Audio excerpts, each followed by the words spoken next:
Hello there. This is where the fun begins. The newest Star Wars video game, and the only Star Wars video game releasing this year, Star Wars Outlaws, has a lot of gamers and Star Wars fans alike out there very much so concerned about the game's release and how it's actually going to perform. Of course, is exactly what we're going to be discussing in today's video. Of course, we're going to go ahead and hop right on into it. Before we do though, however, grab that subscribe button if you haven't already, as we're discussing and covering all types of Star Wars related news, leaks, rumors, theories, and breakdowns here on the channel. So if you guys are into any of that, go ahead and grab that subscribe button today. What is up there, guys? Of course, as I had mentioned, we are going to be discussing Star Wars Outlaws, the newest and only Star Wars video game to be releasing this year in 2024. Of course, I'm Unofficial Star Wars. Thanks so much for tuning into today's video. A lot of Star Wars fans, as I had mentioned, and even gamers out there are very much so actually concerned about the game's release plans. We're going to go ahead and break it all down for you guys, as I had mentioned. In this video, we are going to be taking a quick read from one of my favorites out there, StarWarsNewsNet.com. I'll have their article linked in the description down below for you guys to check out there, as well as an overall garnering source. So earlier this month, Ubisoft and Lucasfilm Games had revealed the official story trailer for their new single-player Star Wars video game, Star Wars Outlaws, for this year, releasing sometime around August, I'm pretty sure. Fans worldwide got a taste of the game's upcoming plots, some of the new and returning characters, features that they'll be able to interact with there as well, and some of the locales that you'll be able to visit, different locations and planets throughout the game. But for some of the gaming community, if not most, that excitement and enthusiasm for the game soon turned into a lot of actual frustration and even resentment for the developers upon this game and for what this game is all actually really supposed to be about. Take a gander at some of the recent news sites and other YouTube channels like my own covering the game. Some may chalk up to the hate online as people who were going to be upset about the game no matter what. Others may not even realize why people are upset about this game. It has nothing to do with, I guess, any of that quote-unquote woke stuff, as a lot of you complain about and cry about in my comment sections for whatever reason. But if for anything, it's about the price points of this game, oddly enough. It isn't about the story details, the characters, or anything of that nature. If for anything, that has to be some of the most appealing factors for this video game and some of the most good things going on for this overall project in a galaxy far, far away. Most Star Wars fans and gamers will probably play the game and simply enjoy it, either way, thinking nothing of it. But as someone who's made it their lifelong passion to cover video games truthfully and respectfully, the latest controversy surrounding Star Wars Outlaws is part of a trend in all kind of recent video games where consumers get less and less for their actual purchases. And not just that, but a lot of these developers and gaming companies, if you will, are just kind of price gouging and upping the prices on a lot of video games. And personally, we're concerned about Star Wars Outlaws because the game is being released with a lot of those quote-unquote harmful business practices that aren't good for us consumers. And really, if for anything, it gets too confusing, too fast, kind of intrigue a lot of you guys out there. That's exactly what I'm here for. I'm going to break it all down for you guys. All three of these pieces of information were discovered alongside the latest trailer release that was released. We'll go over each of these in depth, 3 items, what they are, what they mean, and why these are, if for anything, bad for a lot of us gamers out there overall. So starting out, season passes and cutting corners. Season passes in a single player video game? I mean, come on, what does that even entail? What does that even include is kind of what you're probably thinking. A lot of games nowadays include a season pass. These are essentially digital passes where consumers pay more upfront, usually 20 to 30 bucks more, for the promise of future downloadable content, DLCs, released later on. This can come in the form of more missions, outfits, characters, or even new locations. All that good in-game kind of jazz and stuff going on. The main key, though, however, is that this content has not yet actually been completed, and that it's kind of an investment risk factor, if you will, of by which we've seen previously before, not just in any video games, but actual other Star Wars related video games for the Old Republic. With season passes, the developers usually outline plans that they'd like to implement, but they're asking for more money up front, especially so that they can do so and invest into actually making those features come to life and to be released later on. As I had touched on there, other Star Wars video games, not just any Star Wars video game, but a Star Wars Old Republic video game, I'm pretty sure it was the remastered edition, was doing DLC content for their video game and they didn't follow through on it. They had upcharged a good $20-30 up front, as per usual, for those DLCs of the video game, and never released any DLC content for those Old Republic remastered video games, which left a lot of fans out there with a sour taste in their mouth. So moving forward, especially for another Star Wars related video game release with DLCs asking for more cash up front, it kind of makes a lot of us fans out there a bit suspicious, as if they're actually going to do it. For Star Wars Outlaws, the season pass is bundled in a gold and ultimate editions of the game, as well as that good old standard, which is that usual $60 here in the United States. It also includes 2 upcoming story packs, DLCs, a Han Solo outfit, and a mission featuring Jabba the Hutt. While the first 2 items are typical items to be expected in a season pass, it's the third item, if for anything, a mission with Jabba the Hutt. That set many on edge, actually, if for anything.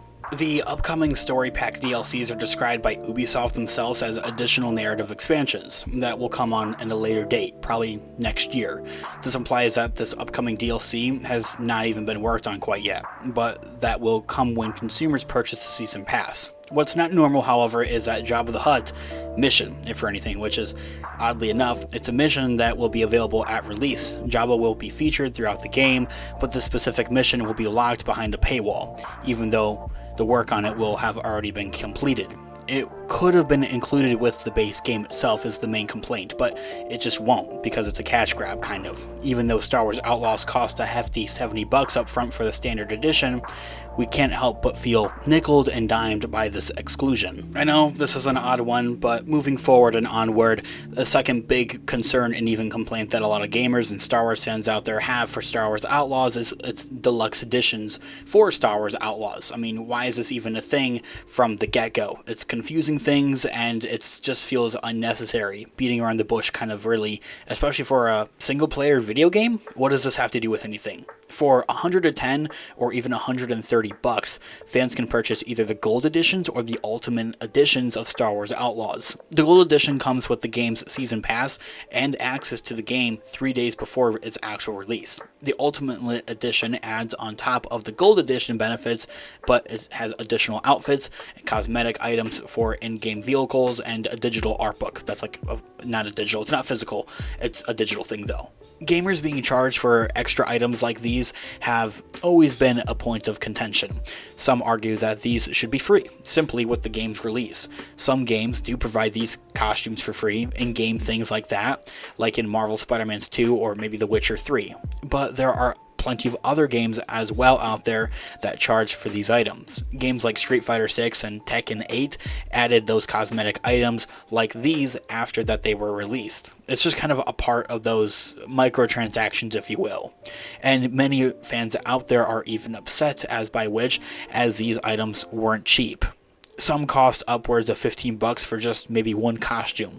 Even though these are only visual augments that change outfits, it's another case of gamers feeling nickeled and dimed even after paying a whopping $70 for the base game itself. The other surprising aspect of the deluxe editions is that they include a 3-day early access period. I mean, come on, paying more money up front to play the game, 3 days early? Dude, come on. All I'm saying is get a life. It sounds like an enticing bonus for passionate fans out there excited to get their hands on this game as Star Wars fans and just as overall gamers out there as soon as possible. But other games have incorporated this before with notoriously bad results before as well. Take a hint and take a page out of others' pages, pretty much, or a page out of other people's books is what I'm trying to say. Games like Battlefield 2042, the game that they had ended Battlefront 2 development on to go and focus on, we don't talk about that. Suicide Squad Kill the Justice League included 3-day early access periods. In both situations, fans had paid extra money up front, but had played a broken, glitchy game 3 days early. So even then, if the game releases, you get access to the game a couple of days early, it's more than likely to be broken and glitchy. So what's the point of it? Especially in the case of the Suicide Squad game that they had recently put out, they couldn't even log on and actually play it. So what was the point of it? For 40 or 60 extra bucks, the price of another full-fledged game, it feels as though the extra items don't justify that price. And lastly, that third big kind of complaint and trust issue, or just not such a good thing to have for Star Wars Outlaws, is the idea of online downloads and why it's actually bad for game preservation. Next to the game's age rating at the bottom left, there's text that reads internet required to install the game. I think that's kind of a common thing. Most consumers who buy the physical copy will probably read over this and think nothing of it, but for those fighting for the preservation of entertainment media, this is a big blow, if for anything. It's true that most, if not all, games do require something to be downloaded before playing, even if you buy physical discs. I think that's a common thing. Games need to be downloaded from the disc onto the console, the hard drives, before players can start the game and actually do it. Or there may be an update to the game that also needs to be downloaded before, perhaps to fix later discovered bugs and other glitches like that. The difference, however, though, is that if a consumer purchases a physical disc from the store, most of the time, the game can still be downloaded from the disc that they had bought. The updates are optional. The disc is all that is required to actually play this game. For Star Wars Outlaws, even if you buy a physical disc, you're still required to download the game off the internet. So what's the purpose of a physical disc? I mean, come on. And what if someone doesn't have stable internet? That's kind of the whole point of a single player, mind you, big emphasis on single player video game, that they don't need internet. You're not playing with other people necessarily. There is also a concern of what about later in the future when websites and internet services change. I don't think that there's a big emphasis or a big concern on that, but it's still an idea to consider. Who's to say that the game won't be available to download then? This might seem far-fetched, but fans of the Nintendo 3DS and Wii U know what we're talking about and are experiencing this reality today as the store marketplaces are beginning to shut down recently for both systems. It's essentially saying that those in-store e-stores pretty much, and those shutting down those kind of servers. When you hear about like the Wii U shutting down its servers, this is exactly what is the big concern for us fans out there, of Star Wars fans and gamers out there. What if I'm feeling nostalgic one day in 20 years? I'm going to go back and I'm going to play Star Wars Outlaws. Oh no, I can't, because they shut down the servers to the game. The servers to a single player video game, if for anything, it's ridiculous. I can still do the same thing on my DS or even my Game Boy. Yeah, I'm that old. Where I can go back if I'm feeling a day that I feel nostalgic, I want to play the original Lego Star Wars Complete Saga, or maybe The Force Unleashed. I can do so on my DS or whatever, because there isn't like an e-store essentially that it's all going through. Plenty of games that were only available for purchases off the internet can no longer be downloaded anymore. Could this happen to Star Wars Outlaws? Well, if this is the route that they're taking, then it's a simple yes. Play it now, because you probably won't be able to play it in a couple of years when you're feeling nostalgic about it and want to revisit it. The one last emphasis and big concern that we have is how many more good Star Wars games have to be sourced by bad business practices, is what it comes down to at the end of the day. Don't get us wrong, Star Wars Outlaws looks like an amazing game. It's the way that they're going about it. The whole release strategy to it, the business practice side of things behind Ubisoft, Disney, and Lucasfilm is what's really at fault here. Almost every single major Star Wars game released within the past 10 years has been released with some type of controversy behind it. In 2015, it was EA Star Wars Battlefront and the $50 Battle Pass with it. In 2017, which thinking back to that 2015 Star Wars Battlefront, that $50 Battle Pass doesn't sound that bad nowadays, does it? In 2017, it was Battlefront 2, with the pay-to-win microtransactions within the game. Then it's now, 2023. It was Star Wars Jedi Survivor and the game's poor performance settings, especially on PC, and its release from the get-go having so many glitches and bugs, and well, now it's this. We want to state that we're not judging anyone for buying or supporting this game, of course. It's not that deep, it's not that sensitive. At the end of the day, it's all within a galaxy far, far away, and it's meant to be fun, and we're supposed to be passionate about it. Many of us here will still buy and play the game immediately when it comes out, and I don't blame you for it. I want to be one of those too, but I don't have a PS5. And if you're really excited about this game and willing to pay that extra cash, there's nothing wrong with buying the special editions behind it as well. We get it, but it's kind of our job at the least to help others make informed decisions. That's exactly what we're here for and discussing and covering here on the channel each and every day. So of course, if you guys are into any Star Wars related news, leaks, rumors, theories, and breakdowns here on the channel, it's exactly what we do here on the channel. All the more reason to grab that subscribe button if you haven't already. This all being said, let me know all of your thoughts and opinions in the comments down below. Did you pre-order Star Wars Outlaws? Do you still plan on getting the game? I don't blame you for it, of course, as I had mentioned. I still probably will as well.